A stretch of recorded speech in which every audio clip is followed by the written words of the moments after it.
नंतर पाणी नव्हतं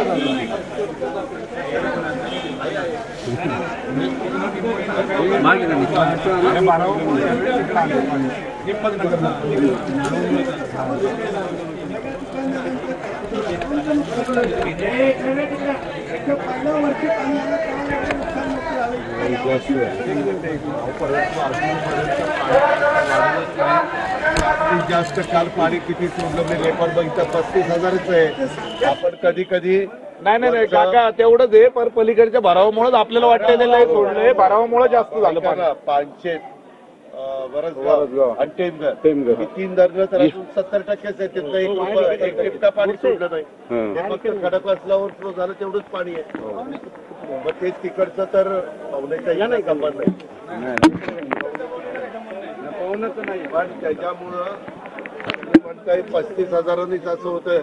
धरणं अजून 15 दिवसांनी भरल्यानंतर तर त्या धरणाचं पाणी शिवाय खडक बसल्याचं पाणी जास्त पाणी आहे. तुम्ही राहिलं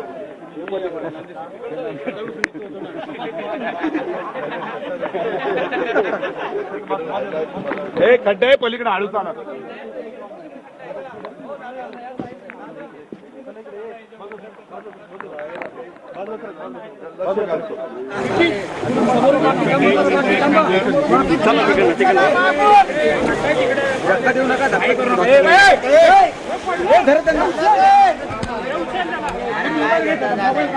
तर पुण्याच्या एकतानगर परिसरामध्ये अजित पवारांनी पाहणी केली आहे. ज्या घरांमध्ये पाणी शिरलं होतं तिथे सुद्धा त्यांनी पाहणी केलेली आहे.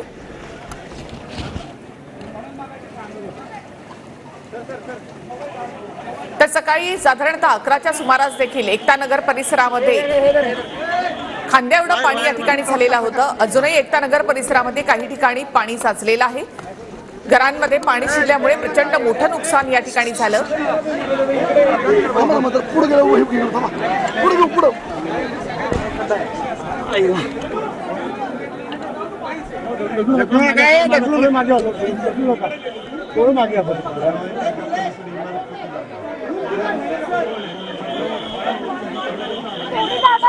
अरे थांबा ना दादा,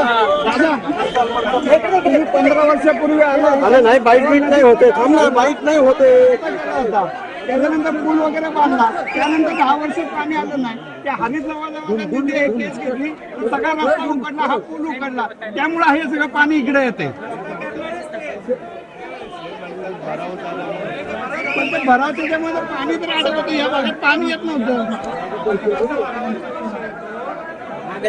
पडते ना ते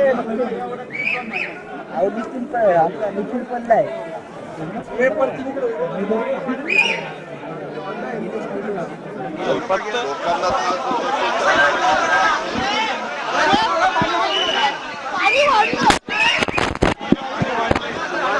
कसलं पाणी वाढलंय इथे 1 फूट पण नाही झालं.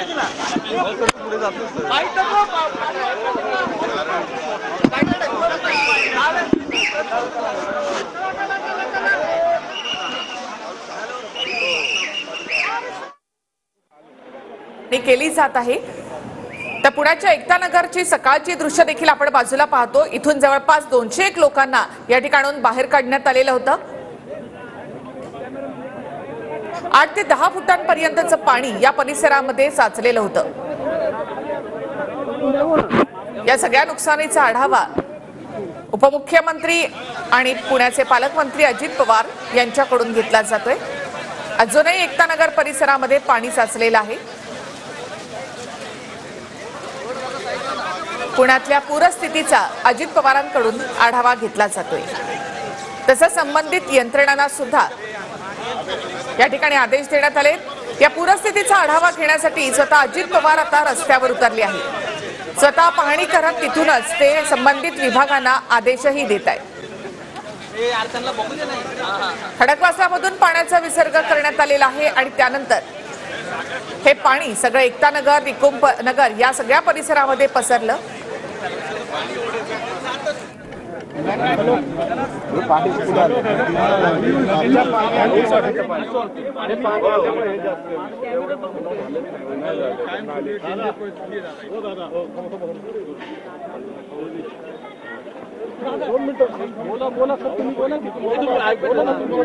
त्यांना येऊ द्या तुम्ही. तुमची जी यंत्रणा आहे ना ती खूप चांगली आहे, पण फक्त प्रॉब्लेम महत्वाचा एक झाला सर की अनाउन्समेंटच्या गाड्या फिरकल्या पण नाहीत. लाखोचं नुकसान झालेलं आहे. ही सत्य परिस्थिती झालेली आहे. ही इकडची परिस्थिती लोक बघतायत सगळे. आता आमच्या इथं आता एक पण माणूस नाहीये. लोक अक्षरशः बायका पोरं रडतायत. लाखोचं नुकसान तिथं झालेलं आहे. अनाउन्समेंट जर झाली असती तर कदाचित आम्ही वेळेत सामान त्या लोकांचं हलवू शकलो असतो. आम्ही पण त्यांना मदत केली असती. आता त्या बायका काय करणार आहेत तिकडे? दादा खरंच एकदा आमच्यासाठी तुम्ही त्या एरियात चला, तुम्हाला कळेल. इथली परिस्थिती सगळ्यांसमोर आलेली, पण तिकडची आमची परिस्थिती काहीच समोर नाही. पहिल्यांदा पाणी त्या एरियात पहिल्यांदा आले. तुमचं स्वतःचं मत काय त्या एरियात पहिल्यांदा पाणी? असं नाही हो, पहिल्यांदा पाणी यायचं कारण काय? अधिकारी आता कारण सर आम्हाला तर खरंच माहिती नाही. आम्हाला सकाळी आजूबाजूच्या लोकांची फोन आली की पाणी आलेलं आहे, तेव्हा आम्हाला बघतोय तर पाणी एवढं भरले. मग अनाउन्समेंटची जर गाडी फिरली असती. बरं, आता तिथं पाणी आता ओसरलंय सर 12 वाजता. नाही, आता मी पाणी वाढवायला सांगितलंय. मग पाणी इथं वाढेल का जाईल पाणी? नाही वाढेल. मग आता सकाळी आले म्हणजे आता पण आले, पण मग अनाउन्समेंट करणं गरजेचं आहे ना दादा. पण नाही पाहिजे.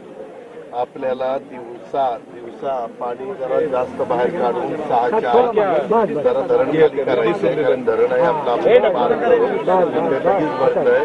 रात्री भरलं जास्तीचं पाणी सोडलं तर पुन्हा लोकांना त्रास होईल. त्याकरता आपण ते करतोय. आता वाजले जवळपास 4 वाजले. पाणी येणार दादा तिकडे. इथं पाणी आलं की तिथं येणारच. आणि पाणी पहिलं इथं येतं का? पहिलं सगळ्यात पहिले पाणी इथंच येतं.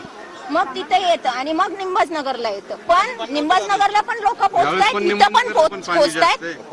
आमच्या इथे पोहोचत नाहीत. प्रगती पार्क सोनालीच्या इथं कोणीच पोहोचलं नाही आज. म्हणजे ती खूप मोठी. मी जेव्हा फोन केला तेव्हा एक बोट आली दादा. मला माधुरीताईंनी सांगितलं, मी मुंबईत होतो, पहिल्यांदा बोटी नव्हत्या. नंतर आपण आर्मीला सांगितलं, आपण NDRFला सांगितलं, आपण SDRFला सांगितलं. आपल्याकडे काही बोटी होत्या कॉर्पोरेशनकडे, त्या आणल्या. आणि सगळ्यात महत्वाचं काय झालं, आता ऍडमिशन प्रोसेस चालू आहे. आमचे क्रिमिनल नॉन क्रिमिनलचे डॉक्युमेंट, सगळे डॉक्युमेंट कित्येक फॅमिलीचे आमचे भिजलेले पाण्यात गेलेले आहेत, ज्याला आम्ही काहीच करू पाणी शकत किती ग्राउंड फ्लोअर गेलेले. ग्राउंड फ्लोअरला फ्लॅट गेलेले. आमचे ग्राउंड फ्लोअर गेलेले आहेत. ग्राउंड फ्लोअर गेलेले. कारण आता इथं अशा पद्धतीने खाली पार्किंग असते, तिथे यायचा प्रश्न तिथं नाही. आमच्या इथं ग्राउंड फ्लोअरला पार्किंग नाहीये, तिथं तिथं फ्लॅट आणि तिथंच अनाउन्समेंट नाही झाली म्हणून आम्हाला जास्त प्रॉब्लेम झाला. एवढे त्यांना पण नव्हते. परंतु आपण टीव्हीला वगैरे पहाटे शाळा तर पहाटेच आपण लगेच कळवलं की शाळा आम्ही बंद केल्या. हो. त्याच्यामुळे मुलं मुली बाहेर पडली नाही.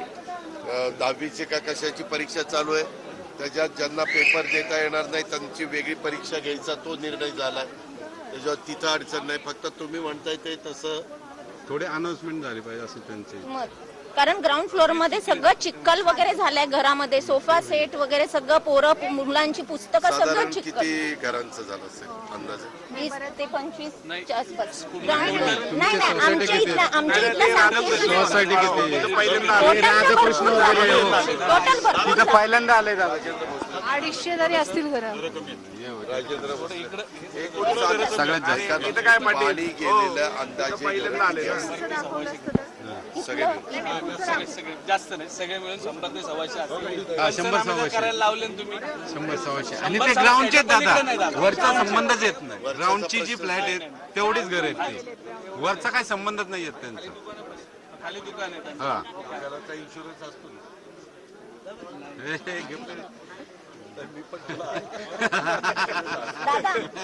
दादा हा व्हिडिओ काढलेला आहे सकाळी जे आमच्या मला मिळाला ताई, म्हणूनच मी मुंबईतनं इकडे आलो. त्याच्यातनं आपण जेवढं काही सगळ्या कधी नव्हती आपण पुण्यामध्ये आर्मीला अलर्ट राहायला सांगितलं, त्यावेळेस आपण आर्मी आले आहे, सगळे आलेले आहेत. आर्मी दादा इथून पुढची काय सिच्युएशन होऊ शकते ती आम्हाला कळवा. आता आलं सांगतील ना, आता अनाऊन्स करायला होतील, अनाऊन्स करायला होतील.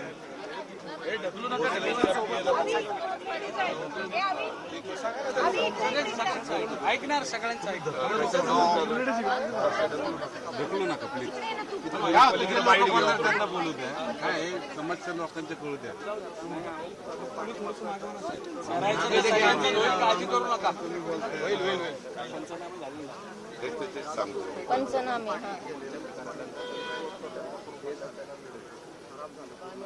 काय करायचं एक ग्राउंड फ्लोअरची ग्राउंड फ्लोअरच गेलेत मी किती झाली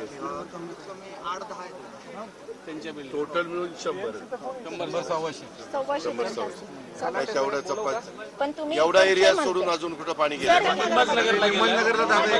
निवासनगरला तसं कमी आहे. खालच्या भागात नुकसान झालं तिथं 4 फूट होतं. एकता नगरला जेवढं होतं ते पाणी काहीच वाढलं नाहीये पाणी. दादा हा भाग आणि विठ्ठल नगरचा भाग या दोन्ही भागातच पहिल्यापासून पाणी येतं. अहो राजेंद्रजी काय झालंय आता आम्ही पाणी थोडंसं वाढवायला सांगितलंय कारण आपल्याला अंधार पडायच्या जेवढं पाणी खडकवासला खाली करता येईल तेवढं करायचंय. परंतु इथल्या नागरिकांचं म्हणणं असं येतंय की इथं ग्राउंड फ्लोअरला 101 घरं आणि काही दुकानं आहेत त्यांचं असं जिथं आहे पार्किंग पार्किंग नाहीये डायरेक्ट आणि ज्या दुकानात पाणी गेलेले त्याचे पंचनामे करावे आणि नंतर त्याच्यात पुढं त्याचा काय मदत करायची ते आपण ठरवू. हा आणि एक इथल्या कोणतरी सोसायटीचं म्हणजे फक्त सोसायटी धारकांनी माझी स्थानिक लोकांना विनंती आहे की खरोखरीच ज्यांचं पाणी गेल्याने नुकसान झालं तेवढं दाखवा. आम्ही काय सहकार्य करायचं ते कॉर्पोरेशन आणि सरकार मिळून त्या ठिकाणी करेल.